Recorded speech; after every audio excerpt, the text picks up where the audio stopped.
حوالے سے بھی تھوڑی سی روشنی ڈالوں۔ سرکار صلی اللہ علیہ وسلم کی بارگاہ میں حضرت طلحہ تھے۔ وہ بیان فرماتے ہیں کہ سرکار کی بارگاہ میں 3 شخص آئے اور اس کے بعد کلمہ طیبہ پڑھ کر سرکار کے غلام بن گئے۔ اس کے بعد بڑے خستہ حال تھے، بہت ہی غریب تھے۔ میرے آقا نے ارشاد فرمایا کوئی ایسا شخص ہے جو ان تینوں کے خرچ کی ذمہ داری اٹھا لے۔ حضرت طلحہ رضی اللہ تعالیٰ کھڑے ہوئے، کہا یا رسول اللہ صلی اللہ علیہ وسلم، ان تینوں شخص کے خرچ کی ذمہ داری میں اپنے سر لیتا ہوں۔ چنانچہ تینوں شخص کو لے گئے اور ان کی پوری ذمہ داری اپنے سر لے لی۔ کماتے تھے، ان کو کھلاتے تھے اور بہت ہی چین و سکون کے ساتھ رکھا۔ ہونا تو یہی چاہیے، جو کھلاؤ اپنے بھائیوں کو کھلاؤ، جیسے رہو اپنے بھائیوں کو، یہی مومن کا شیوا ہونا چاہیے۔ کسی کو نیچی نظر سے نہیں، بلکہ تمہارے جو مزدور ہیں، تمہارے ساتھ جو رہتے ہیں، ان کو اپنے لیول سے رکھنے کی کوشش کرو۔ یہ اسلام کی تعلیم ہے، یہ نبی پاک صلی اللہ علیہ وسلم کی تعلیم ہے۔ چنانچہ تاریخ بتاتی ہے کہ 2 آدمی شہید ہو اور ایک صاحب آپ کے ساتھ تھے، اب ان سے کچھ زیادہ لگاؤ ہو گیا۔ کافی دن کے بعد ان کا بھی انتقال ہو گیا۔ حضرت طلحہ رضی اللہ تعالی نے خواب میں دیکھا یہ تینوں حضرات جنت کے دروازے پہ، سنو میرے دوستو اور اپنی زندگی کو غنیمت سمجھو، تینوں جنت کے دروازے پر ہیں۔ اللہ اکبر۔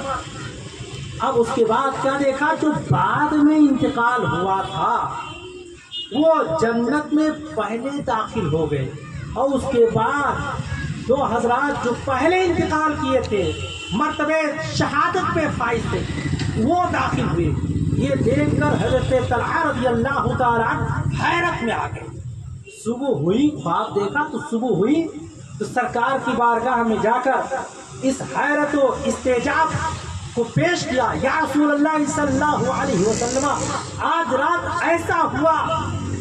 میرے آقا نے ارشاد فرمایا اے طلحہ تم حیرت میں کیوں آ گئے؟ کہ آپ کو معلوم نہیں ان کو لمبی زندگی ملی تھی اور انہوں نے اپنی زندگی میں خوب زیادہ نیکیاں کی، جس کی وجہ سے اللہ تبارک و تعالیٰ نے ان کو شرف یہ عطا فرمایا ہے۔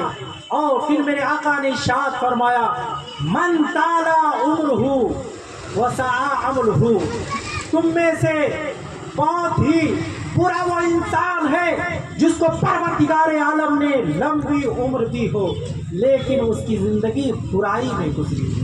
اور سرکار نے فرمایا من طال عمرہ وحسن عملہ، جس کی عمر لمبی ہو اور اس کے عمل اچھے ہوں وہ بہت ہی اچھا انسان ہے۔ یہاں نبی پاک صلی اللہ علیہ وسلم نے یہ بیان فرما کے بتا دیا، اے میرے بھائیوں، اللہ تعالیٰ نے یہ زندگی دی ہے کہ اس کو نماز، عبادت و ریاضت، اچھے کاموں میں گزارنے کی کوشش کرو، اپنے بھائیوں، اپنے پڑوسیوں، اپنے رشتہ داروں کی مدد میں اور اہل حق کی مدد کرنے میں گزارنے کی کوشش کرو۔ یہ حضرت طلحہ رضی اللہ عنہ، ایک شخص آیا، کہا اللہ کے واسطے رحم فرمائیے۔ رحم کا لفظ سنا تو آپ کا دل پسیج گیا۔ آپ ایک مکان، ایک جگہ تھی جس کو 3 لاکھ درہم میں حضرت عثمان غنی رضی اللہ تعالیٰ سے دینے کا سودا کیا تھا۔ آپ نے فرمایا چاہے وہ جگہ لے لو یا 3 لاکھ درہم لے لو، تو کہا مجھے ضرورت ہے۔ آپ نے حضرت عثمان غنی رضی اللہ تعالیٰ سے 3 لاکھ درہم لیا اور اس کے بعد اس شخص کے حوالے کر دیا۔ یہ سخاوت کا معاملہ تھا۔ یہ صحابہ اپنے بھائیوں کی مدد کے لیے اپنی دولت کو پیش کرتے تھے۔ یہ حضرت طلحہ رضی اللہ تعالیٰ کی حیات طیبہ کے اندر ہے، اسی لیے آپ کو فیاض کہا جاتا تھا، سخی کہا جاتا تھا، یعنی سمندر کی طرح آپ سخاوت کرنے والے تھے۔ میرے